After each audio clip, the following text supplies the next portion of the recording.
Our CES 2024 coverage is made possible by Thermaltake, ASUS, XPG, AlphaCool, CableMod, and Patriot. Welcome back, guys. I'm Stuart from GGF, and we're here at the second day of CES 2024.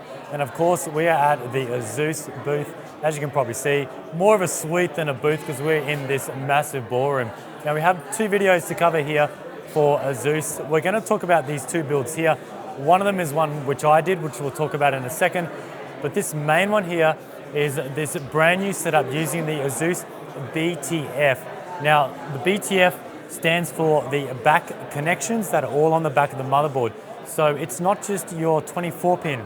It's just not the dual EPS. It's more than that. It's all of your top connectors like fan headers and so on. And then it's all of the bottom.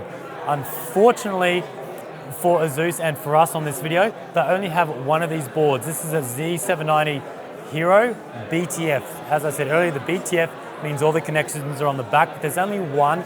I would love to rip this out and show you this really close, but I'm going to do the best I can to get in there and show you the bottom, show you the edge. I might even spin this case around, rip the side panel off, and we can get a good look at all the connections at the back. But there's really not too much more to talk about on the motherboard. Really, it's just a standard Z790 Hero, but it's got an extended cover. More like I would say on the Formula, where the 24-pin cover runs down the side.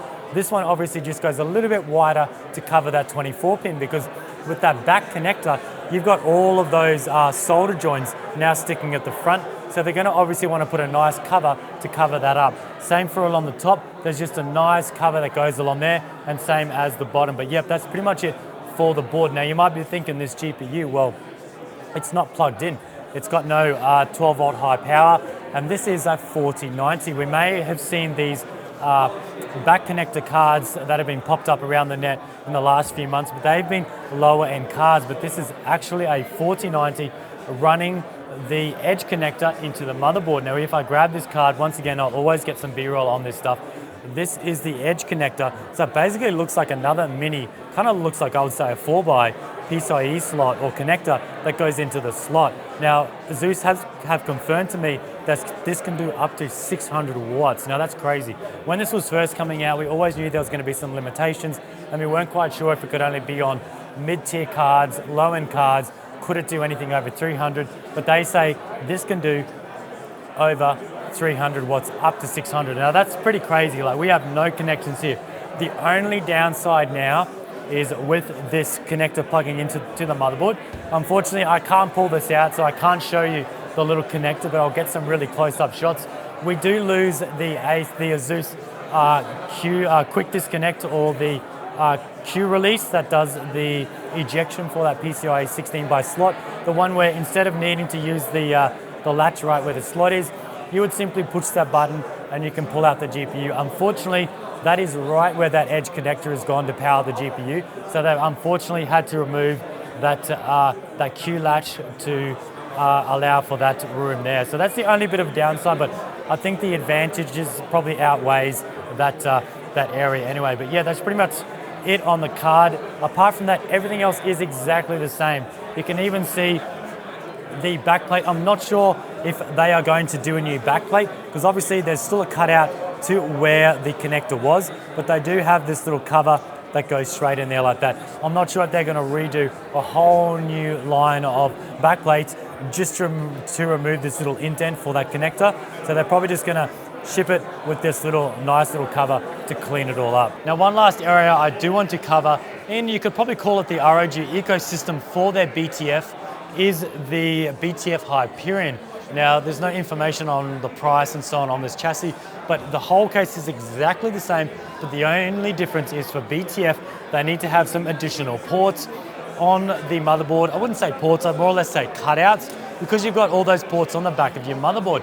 So where the 24-pin, normally for a 24-pin cable, you need to have the port, I would say an inch or so away to the right of where it is on the motherboard, so you could run a nice cable out back into your case through the grommet. This time, we need that cutout to be directly behind the 24 port on that motherboard, so your cable can plug straight in. So now we have new cutouts all along the right side, along the top side, and then along the bottom. And I'll try and get some shots. It's very, very hard. This is the only setup we have to show this, but on the back of this Hyperion, instead of doing single little cutouts, they've actually done quite long strips. So it's just a long strip for the top, a long strip for the side, and then sort of a middle strip, and then a bottom strip, and that's how you can get the whole lot for that. So they haven't really designed it specifically for their boards, but they've done it so there's just a long cutout, because if they bring out more BTF boards, ports might be in different slots, different areas on the board.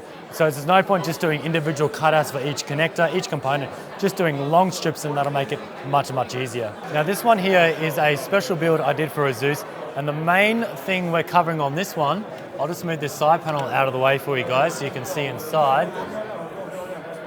What's special about this build is this here, you may think that the water block here is from their Ryzen 3 all-in-one cooler, but no, ASUS will eventually, I'm not sure when, we actually did a build for them at the Computex last year, 2023.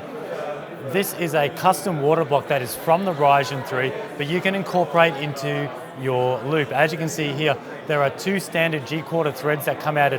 For me, I've got it at the bottom. I'm not sure if you can rotate this block, because this front cover can only go on one way. Obviously, if you rotate it, the Republic of Gamers is printed on the front. That will be the wrong way. So probably this is the best orientation, and your two ports come out the bottom. So what they've done here is they have removed the pump. That's one thing to keep in mind. So this is just a water block for this system, and I think it looks really good. It still has the removable cover. Could pull this off, but the cable is a little bit tight, so I won't pull that off now. Just like on the Ryzen 3, it still has the fan inside. Now that fan is designed for VRM cooling, because you can, it does disperse heat around the VRM as well.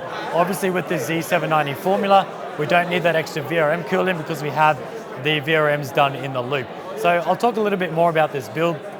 ASUS wanted me to do a clean white theme. Of course, it's in the all-white ROG Hyperion. And I wanted to add a little bit of contrast. So I painted, I would say, the handles, the feet, and the X structure at the front. I got it done in a sort of a titanium satin color, and that matches perfectly with the silver. This is the Optimus water cooling block, and then it just blends in nicely. And of course, I've gone with frosted tubing and then white coolant all around. And these are those brand new Corsair Dominator titanium memory sticks, or the DIMM sticks, and they come in that white as well. And you can see it just blends in really nice. And then of course, if you know me, I always add my screens in my build, and I've got a screen down the bottom as well, just showing some stats, because unfortunately you might be wondering, well, how come I don't have this hooked up to Armory Crate? Because this is such an early prototype, this block with the screen on it doesn't actually show up in Armory Crate yet, so it's just playing this default animation. So unfortunately, that's all we can play at the moment. But once it's ready to go, it'll just be like on the Ryzen 3. It'll just go through, you can have stats, you can have videos, you can have animations, anything you want, you can have on that, because it'll tie in nicely with Armory Crate. Then, some few other things I did, I added a mirror plate down the bottom. I'll get some close-ups of that. I'll shoot down so you can see, and that just ties it off nicely. And then we just have the pump down the bottom. Normally I like to hide my pumps in my build, just so you don't see it sticking out on the top and it looks a little bit messy. And then we've gone with the rest of the water cooling is from Bits Power fittings, Bits Power reservoir, and so on. But I think that's it for this build. Just something short, something nice and clean, just to show off this really nice water block that hopefully ASUS will bring out soon. So now we'll jump into the next video, and we're probably going to cover the brand new set of peripherals and the new monitors that ASUS is coming out with.